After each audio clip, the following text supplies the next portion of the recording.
Dizer aqui que a presença de Deus é real neste lugar, amém?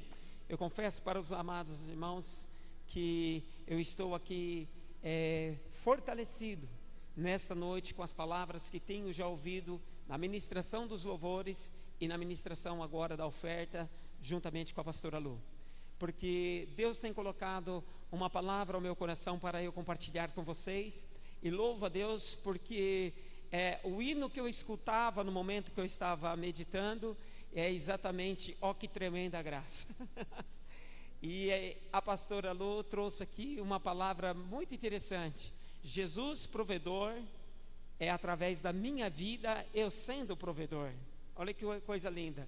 Muitas vezes nós pensamos Jesus provedor, Ele provendo as coisas para nós, mas nós podemos representar Jesus nas nossas vidas e nós sermos provedores.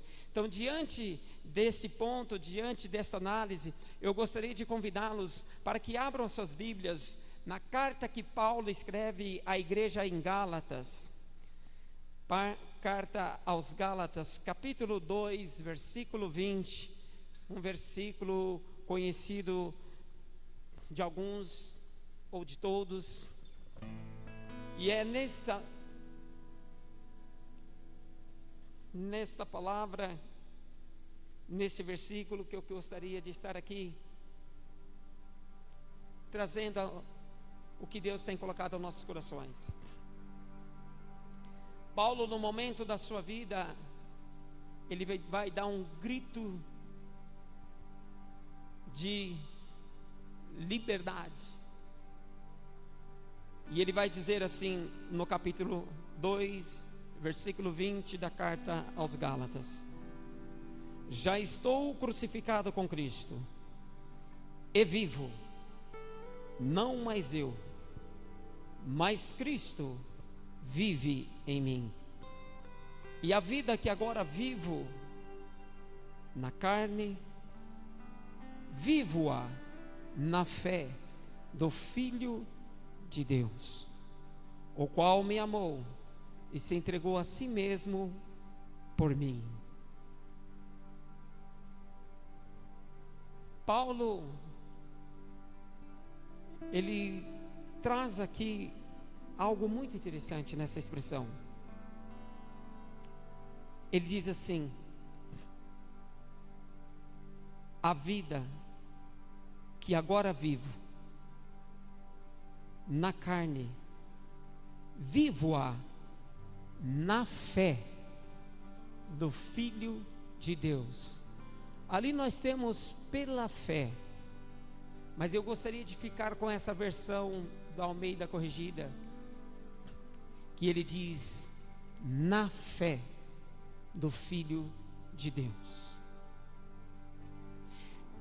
Aleluia. Paulo vivia uma vida que nós podemos dizer uma vida normal, numa vida abençoada. Paulo vivia num status. Paulo, homem respeitado, fariseu, zeloso da lei, respeitado pelas autoridades, tinha cidadania romana, homem de autoridade, homem de respeito, tão zeloso pela lei, tão zeloso pelo judaísmo, foi um ferrenho perseguidor das igrejas, e achando com isso que ele estava zelando das coisas de Deus. Mas um dia, na estrada de Damasco, lá em Atos capítulo 9, ele vai ter um encontro com Jesus, e a expressão que diz dos céus era: Saulo, Saulo, por que tu me persegues? Naquele momento, este homem tão zeloso, ele tem uma mudança de vida, e é sobre vida que eu quero aqui falar nessa noite. E ele tem uma mudança de vida porque ele tem um encontro com Cristo. E Deus, orientando um profeta para ir orar para o Paulo, que já estava cego há 3 dias, diz para o profeta: não tenha medo, por ele ter sido um perseguidor das igrejas, porque ele é agora um varão, um apóstolo, que eu escolhi desde o ventre da sua mãe, para anunciar o meu evangelho aos gentios.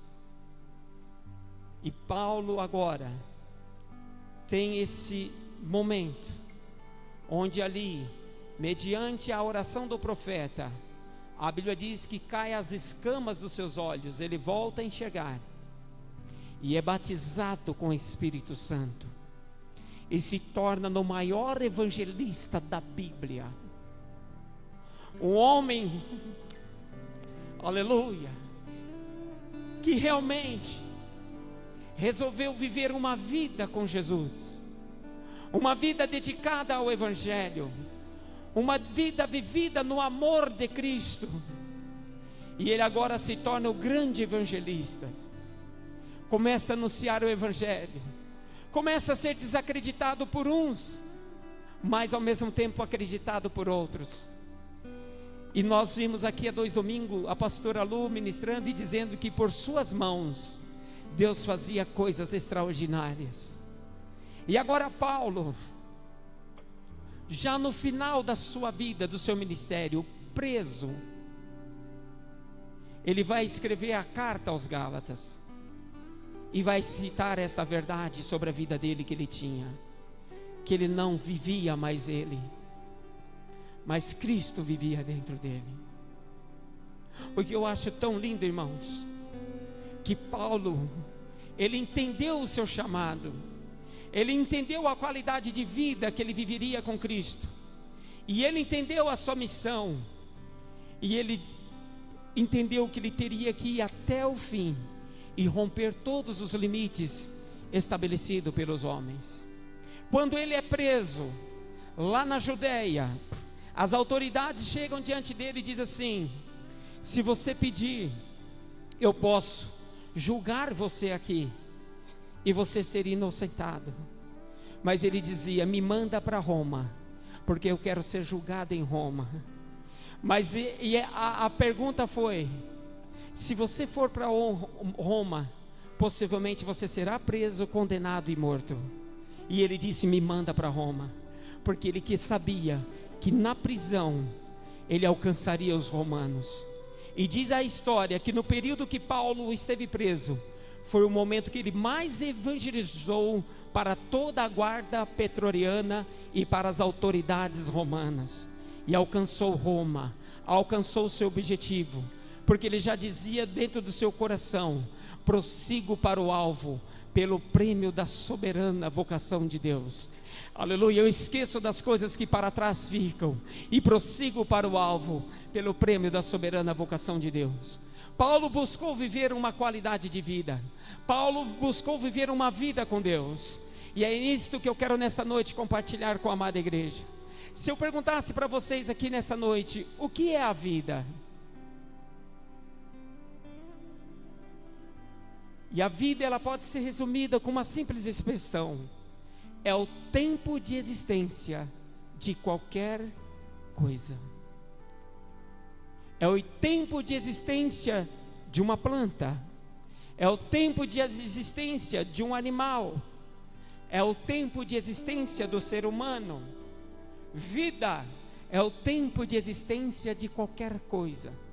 E nós recebemos uma vida de Deus, e Jesus veio e nos deu outra vida, só que agora Ele nos dá uma vida abundante. São João capítulo 10, versículo 10 diz assim: o ladrão veio senão a matar, roubar, destruir, mas eu vim para que tenham vida e tenham a vida em abundância. É esta vida que eu quero nessa noite compartilhar com vocês. Mas é importante nós entendermos um pouco o que é vida.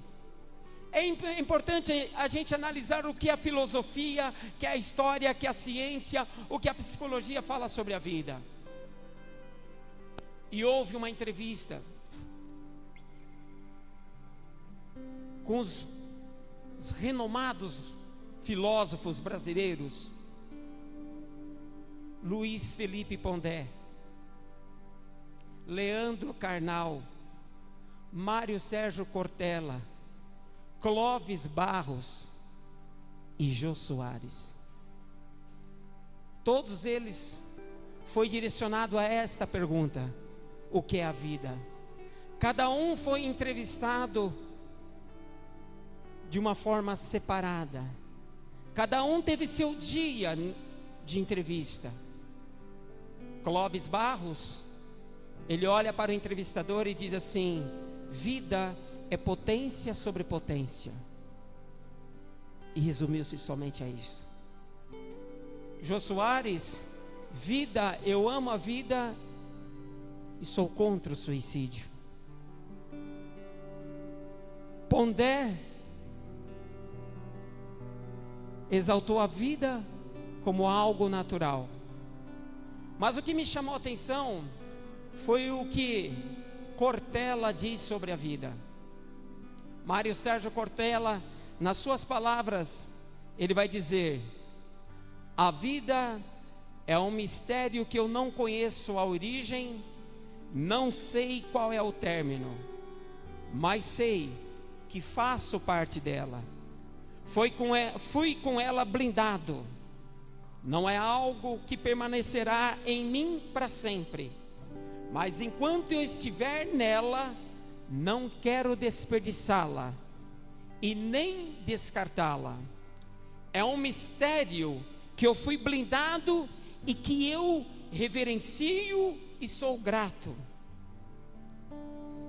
que eu não gostaria de não ter, embora eu não tenha referência para saber como seria se eu não fosse blindado com a vida, mas que eu tenho um grande afeto.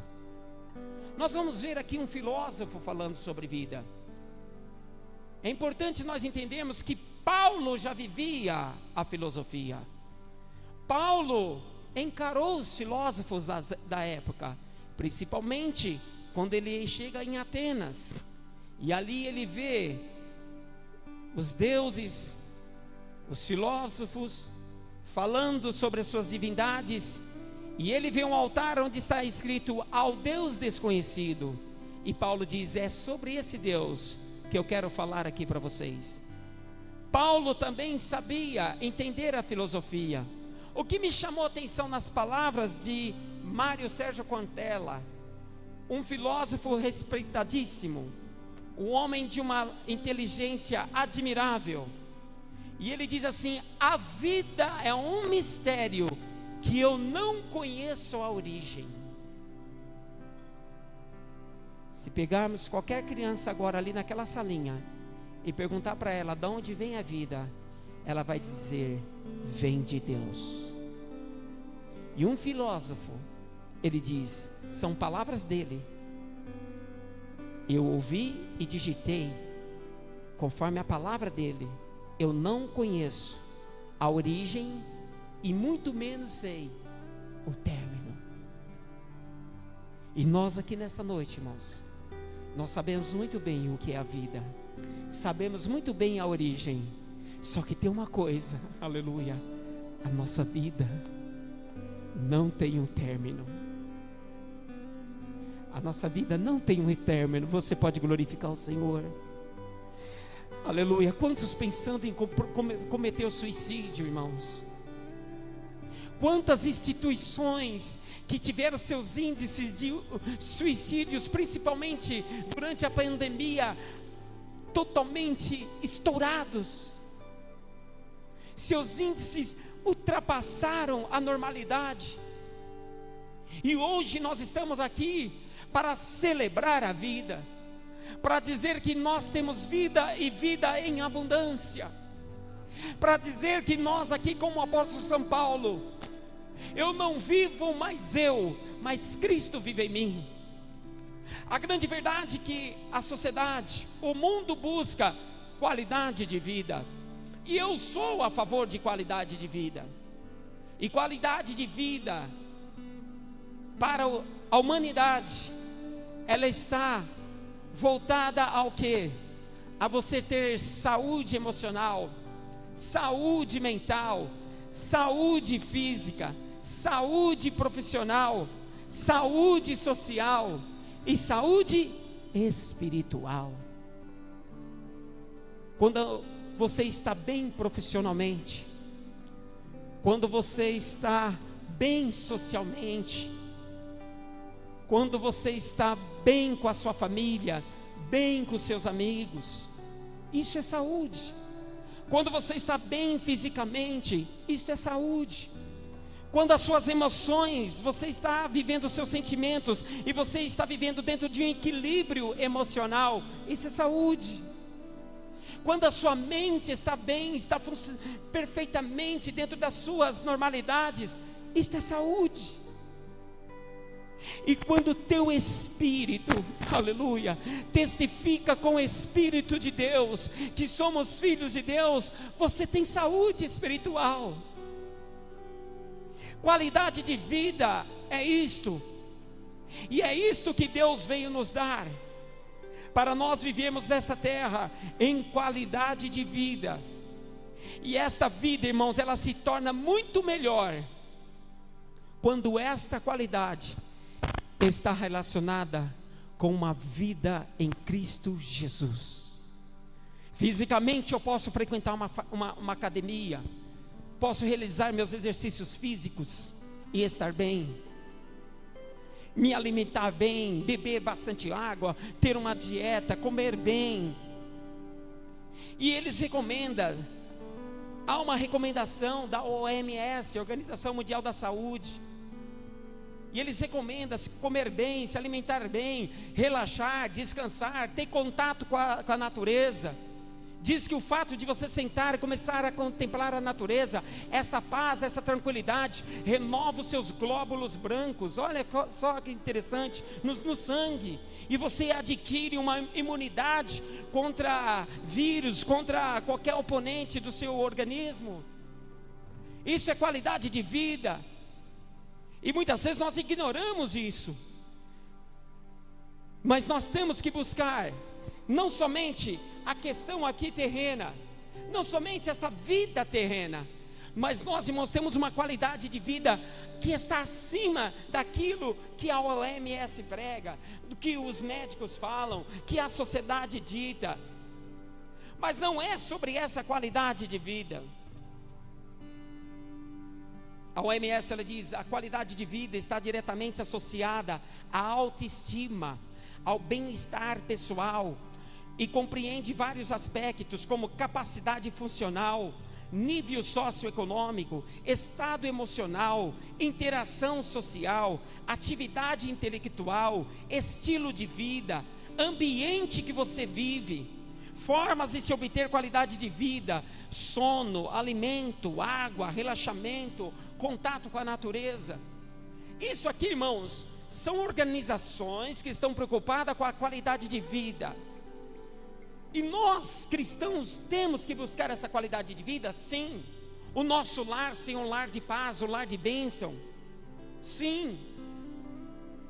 O nosso lar ser um lar de harmonia? Sim. Só que nós, nesta noite, é isso que eu quero trazer para vocês.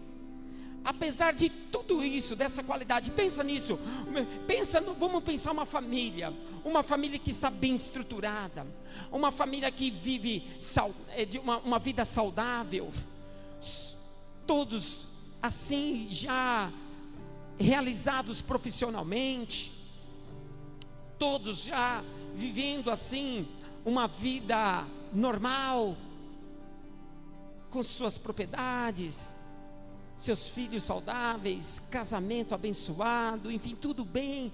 Então, emprego, a profissão, bem empregado, bem remunerado, como diz aqui, socioeconômico, né? Enfim, vive lá uma classe A, B ou C, ele vive a classe A da sociedade. Imagine essa família vivendo os padrões da OMS. Mas o que Paulo vai trazer aqui nesse versículo que me chama a atenção,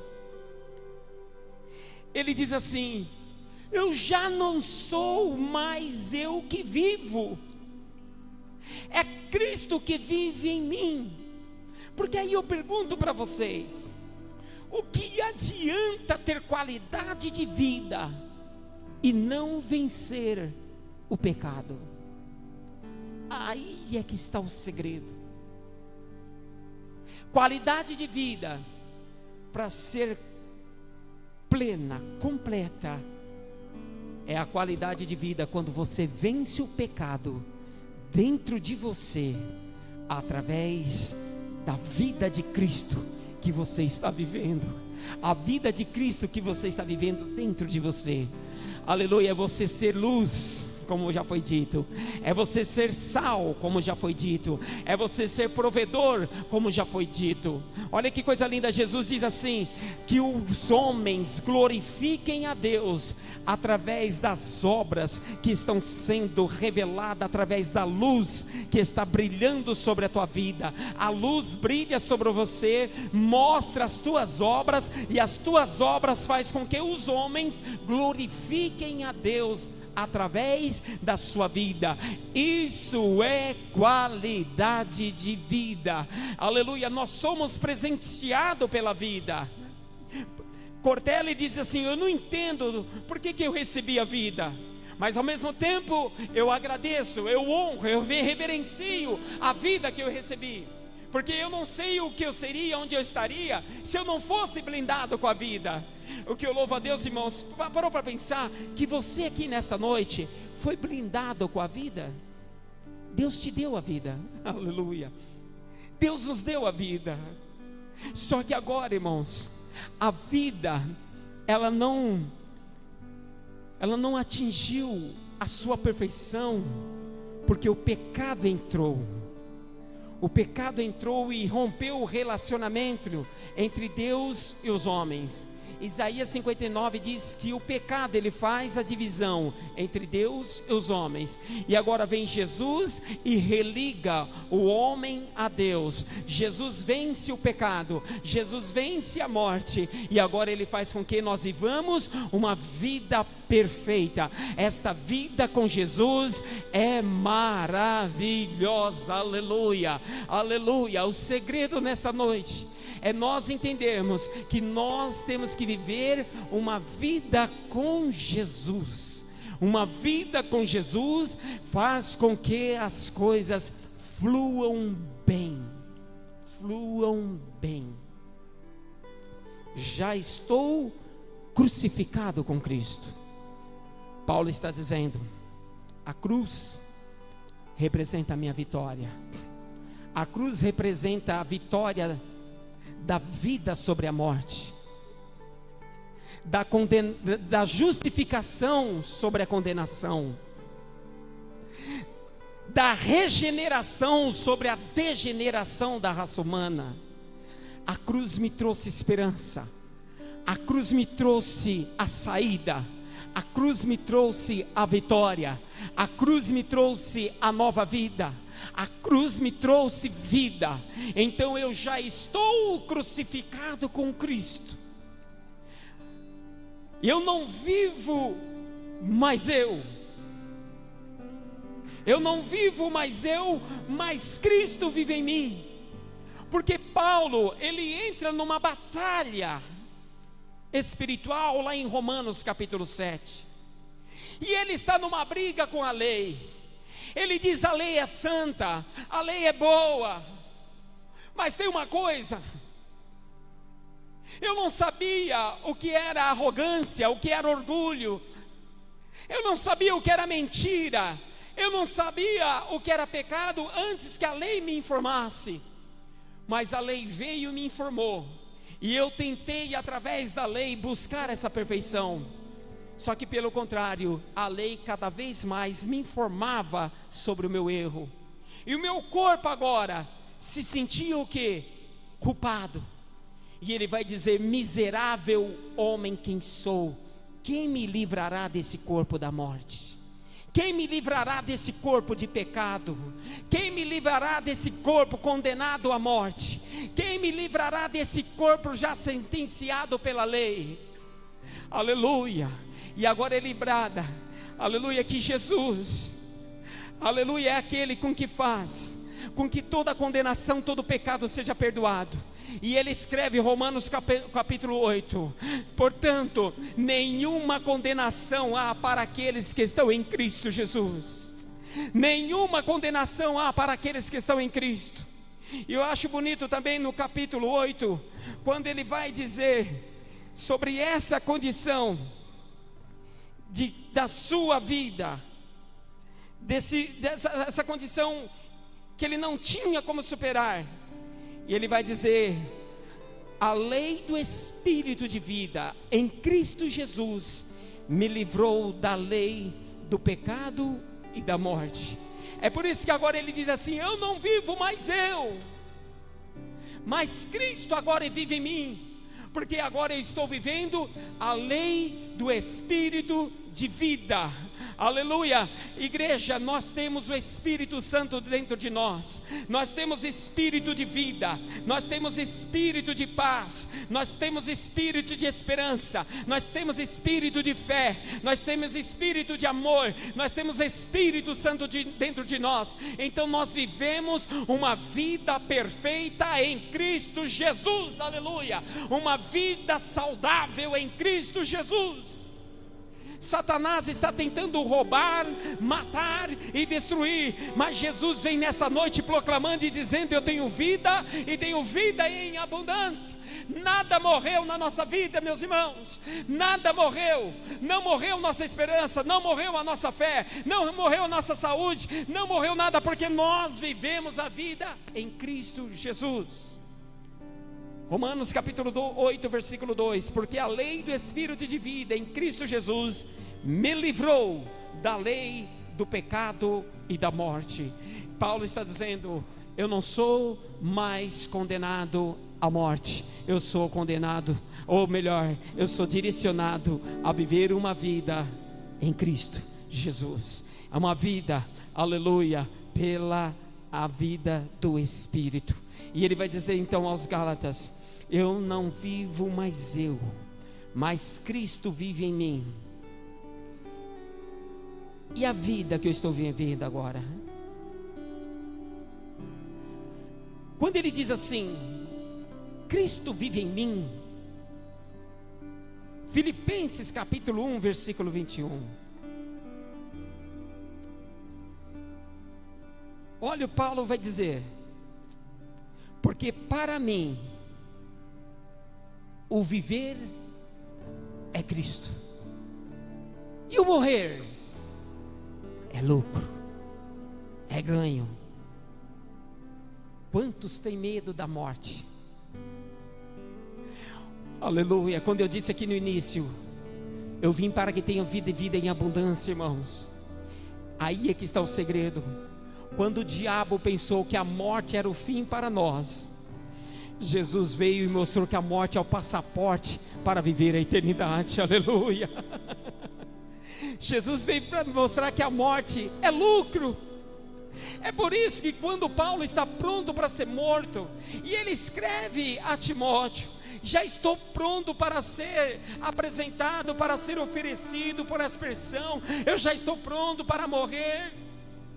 Mas tem uma coisa, Timóteo, eu guardo comigo: eu combati um bom combate, acabei minha carreira, eu guardei a fé. Desde agora só me aguarda agora, aleluia, receber a coroa, no qual o justo juiz, aleluia, me dará naquele dia. Mas Timóteo não vai dar somente a mim, mas vai dar essa coroa a todos quanto amarem a sua vinda. Bendito seja o nome do Senhor.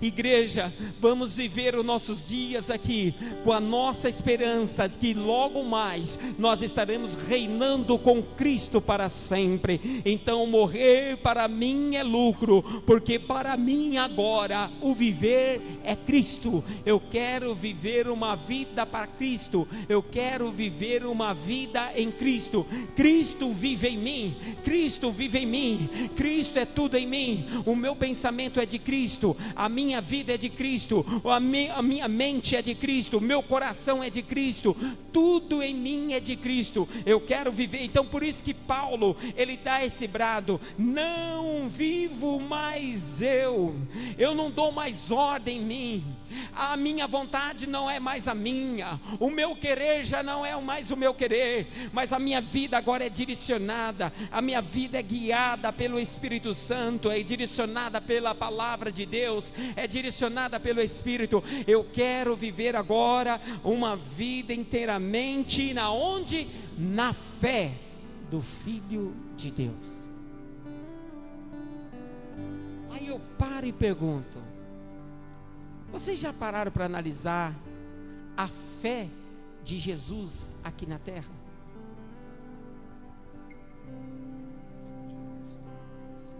Tinha algum problema para Jesus? Jesus, a sogra de Pedro está doente, vamos lá.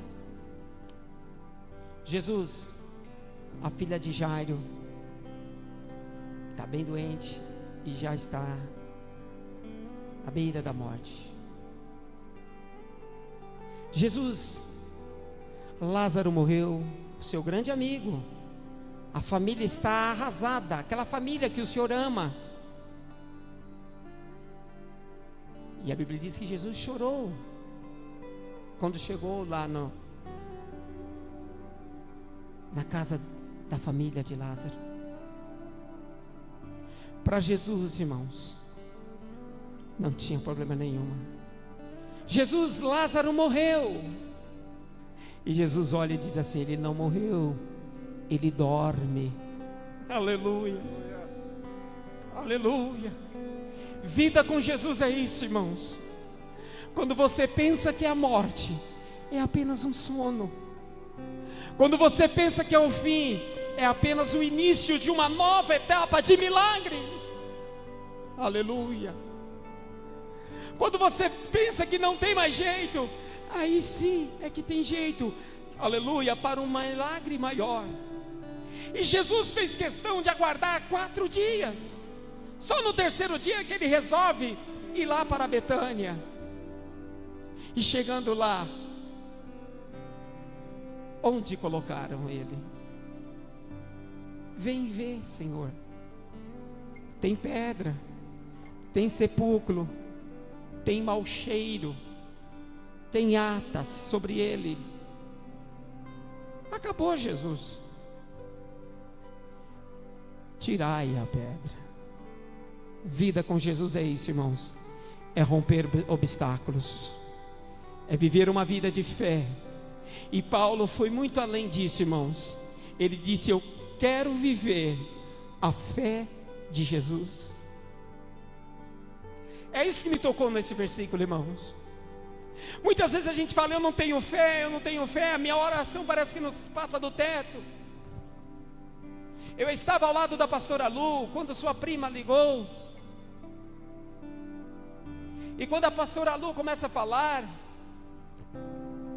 nós começamos a entrar ali, irmãos, numa concordância de fé, numa concordância de que nós não vivemos mais a nossa vida, mas a nossa vida agora está em Deus, e quem domina tudo em nós é Deus, quem ordena as coisas na nossa vida é Deus, quem nos usa é Deus, quem faz as coisas por nós é Deus. Nós, aleluia, vivemos em Deus, aleluia. Cristo vive em mim, Cristo vive em mim, aleluia. Eu não vivo mais eu, aleluia. Aquelas minhas paixões mundanas, aqueles meus desejos mundanos, aqueles vícios mundanos, não tem mais nenhuma influência sobre mim. O pecado não tem mais força sobre mim, porque eu vivo uma vida com Deus. Não vivo mais eu, Cristo vive em mim. E quando nós nos posicionamos dessa forma, nós começamos a viver a vida que Cristo viveu aqui na terra. Vida de coragem, vida de ousadia, vida de fé, vida de amor, vida de compaixão. Oh, irmãos, imagine Deus chorando por causa de um homem, por causa de uma amizade, Imagine Deus chorando por causa de você. Era essa cena, Jesus e Lázaro. Mas não é um choro de desespero, é um choro de amor, é um choro de compaixão. Aleluia, bendito seja o nome do Senhor. Eu digo para você que nessa noite Deus não chora por você, Deus enxuga as suas lágrimas nessa noite. Aleluia. Deus transforma o teu choro em alegria. O choro pode durar uma noite, mas a alegria, ela virá pelo amanhã. Aleluia. Tem alegria para nossas vidas, tem sorriso para nossas vidas. Aleluia. Paulo está vivendo aqui os últimos momentos da vida dele, prestes à morte, preso, mas ele está dizendo: eu tenho a fé do Filho de Deus. Eu queria nesta noite convocá-los, chamá-los nesta noite para viverem a fé do Filho de Deus. Irmãos, tem hora que dá vontade de jogar tudo por alto, tem hora que dá vontade de parar, mas eu quero te convidar nessa noite a viver essa vida de fé. Vamos nos colocar em pé.